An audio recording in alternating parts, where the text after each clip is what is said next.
In Revenge of the Sith, one of the most pivotal moments was when Obi-Wan elected to go to Utapau and fight General Grievous.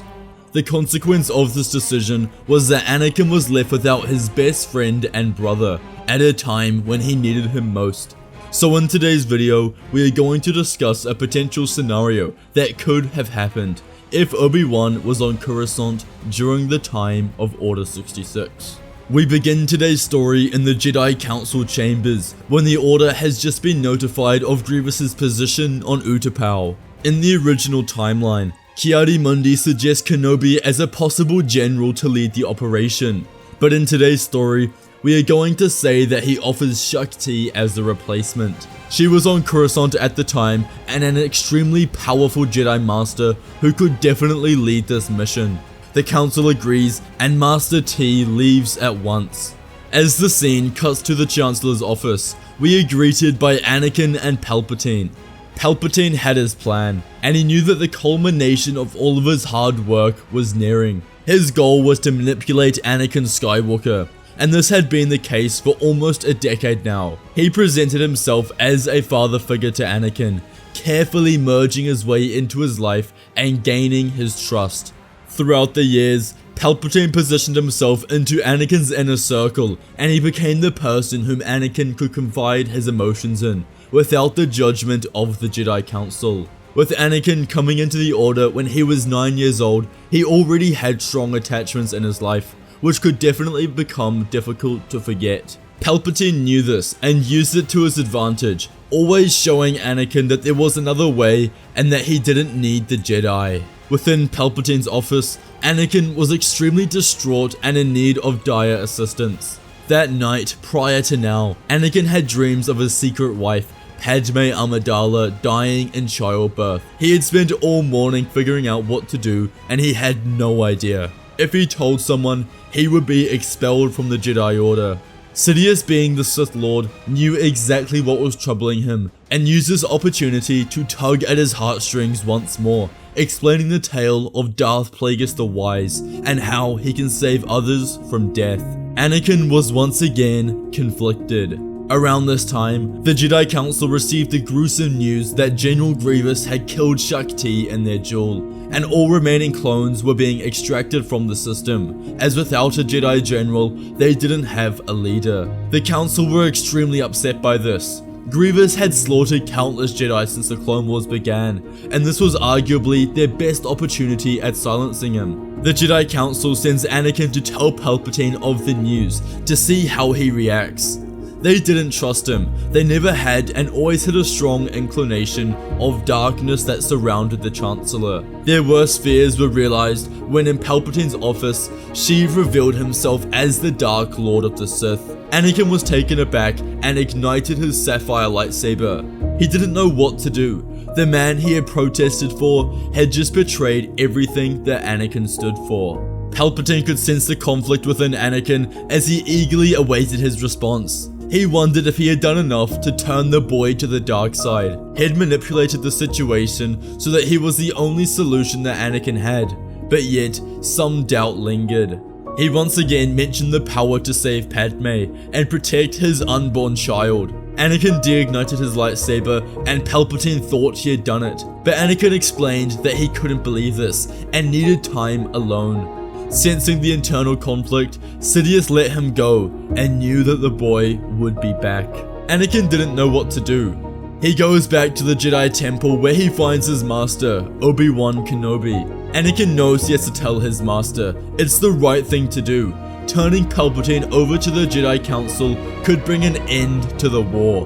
When Anakin arrives, Kenobi immediately senses a shift in Anakin's demeanor, and he can tell that something is wrong. He asks Anakin what is wrong, to which the Chosen One responds that he has learned a terrible truth.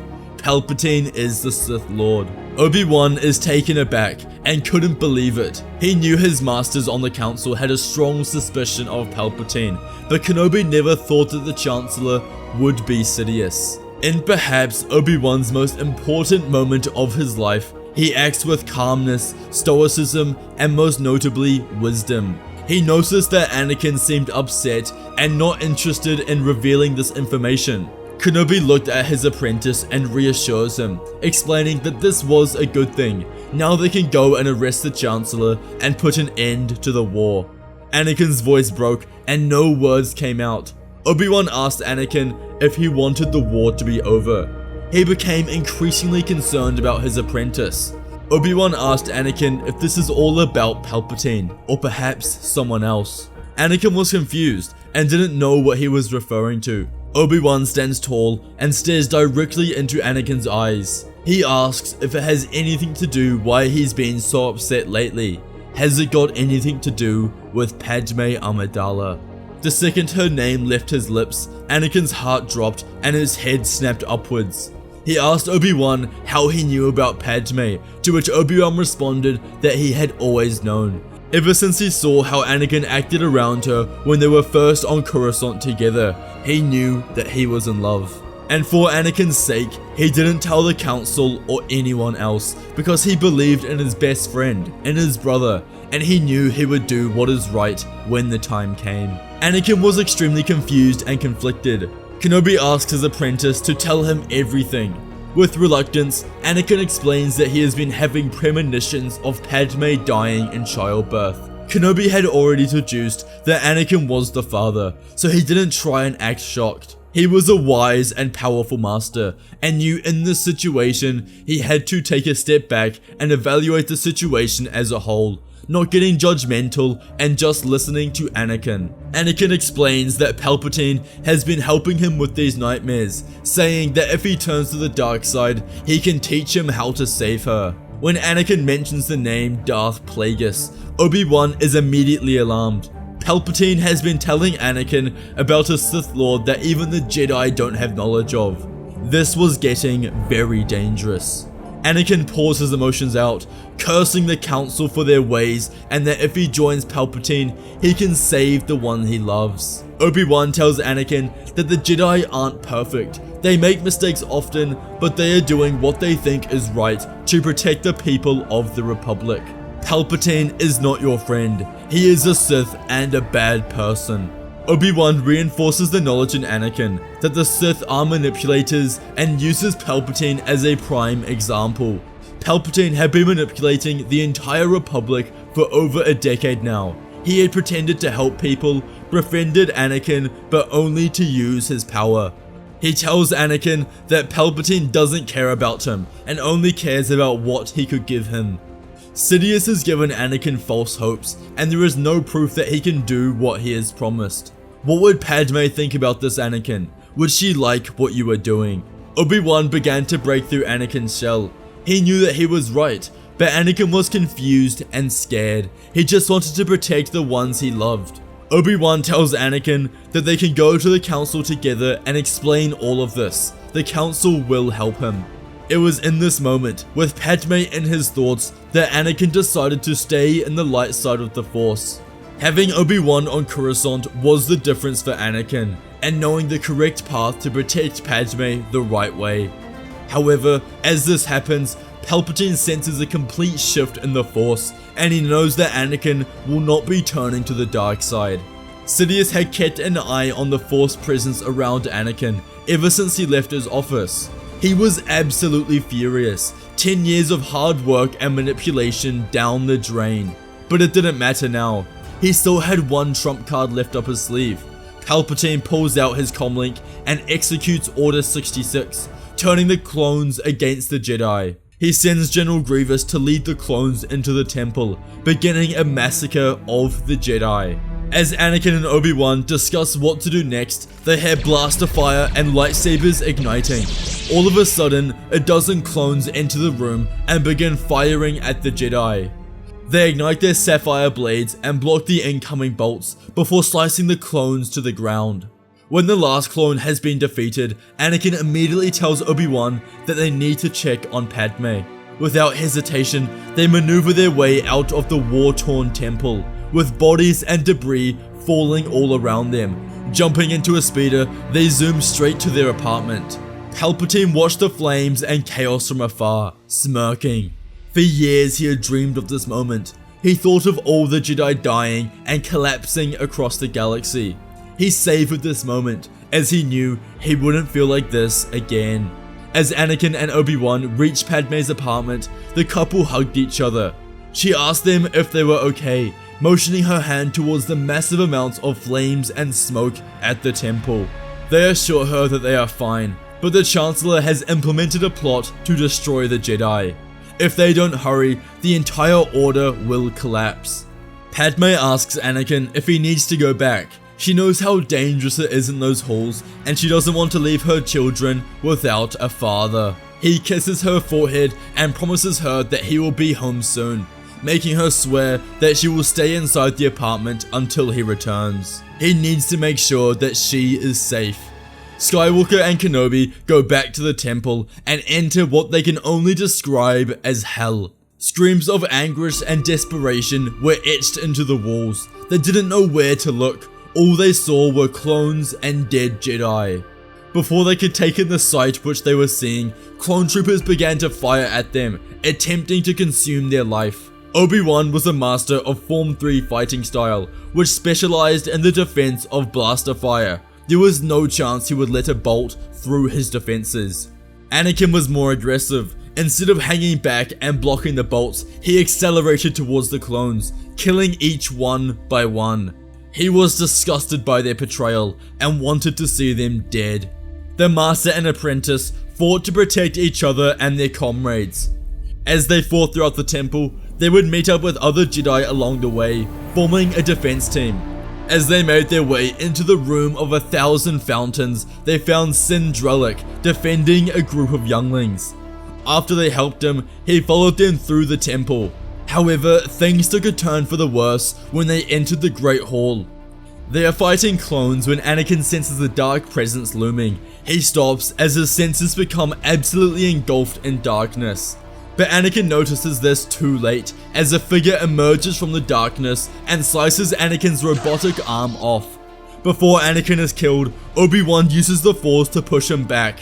If Obi-Wan didn't intervene, Anakin would be dead. The dark figure removes his hood to reveal Chancellor Palpatine, or better known as Darth Sidious. Anakin gets back to his feet. He has been compromised, but he can still fight with one hand. Behind them, a familiar face arrives, one scarred with complete hatred.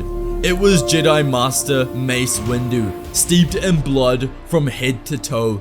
He had been fighting hard in the Jedi Temple, killing thousands of clones. As Anakin, Obi-Wan, Mace Windu, and Sindralic looked at Sidious, the Dark Lord of the Sith ignited a second lightsaber. They attacked the maniac, using all of their strength and power to prevail. Anakin had become the weakest in the duel, with only one arm, but he still worked hard to cause an annoyance for Palpatine. The fight was devastating and long. This was 5 Force-sensitive beings in their prime, fighting for their lives. Sindralic would be the first to fall, as Sindralic thrusts one of his blades through his chest and kills him. The others fight on, using their powers to combat Sidious. But Mace Windu was the difference. He channeled his own technique of the pod to overwhelm Sidious. In time, Sidious would not be able to hold off the combined onslaught from Windu, Skywalker, and Kenobi, and he fell to the floor with 3 lightsabers dug deep into his chest. The Sith Lord was dead. Their work isn't finished yet though, as the clones still operated like nothing had changed. The 3 moved throughout the temple and noticed that the number of clones is slowly going down. They are winning, and they just need to prevail a little longer. On the other side of the Great Hall, they find Kelleran Beck and Kit Fisto standing over the dismantled droid body of General Grievous. He was dead too, but not cheaply, as he had murdered almost 1,000 Jedi himself. With time, they would be able to remove the clones from the temple, and the Jedi would win. The Jedi meet Bail Organa and other senators who arrive at the entrance of the Jedi Temple. They were notified of the Chancellor's death and handed over security footage that showed he had murdered Jedi and was a Sith Lord. In the following weeks, all of Palpatine's secret operations as a Sith were exposed when the Jedi and senators had full access to his belongings. It was clear that he had orchestrated the Clone Wars and had tricked the entire Republic. The Senate executes Order 65 and Bail Organa is placed as the Provisional Supreme Chancellor until the next election. As for Anakin, he is allowed to stay in the Order after he and Obi-Wan tell them everything that happened the day of Order 66. This included his marriage and future child with Padme Amidala. The Council could see the pivotal difference that Anakin had made whilst defending the temple, and they knew that they would need him in the following years as the Jedi entered a period of rebuilding. In the following months, Anakin would be granted the rank of Master, and he would have full access to the restricted section, and his relationship with the Jedi Order would slowly grow. Anakin and Obi-Wan's bond would be the strongest it ever was. They were brothers, and always had each other's back. If it wasn't for Obi-Wan, Anakin would never have stayed in the light and been able to protect the Republic. Anakin Skywalker's future was set. He was a father, a husband, and an extremely wise and powerful Jedi Master.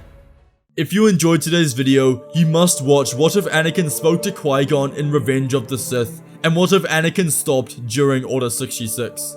Please consider becoming a member for $1 a month. It really helps the channel out. Thank you all for watching, and may the Force be with you.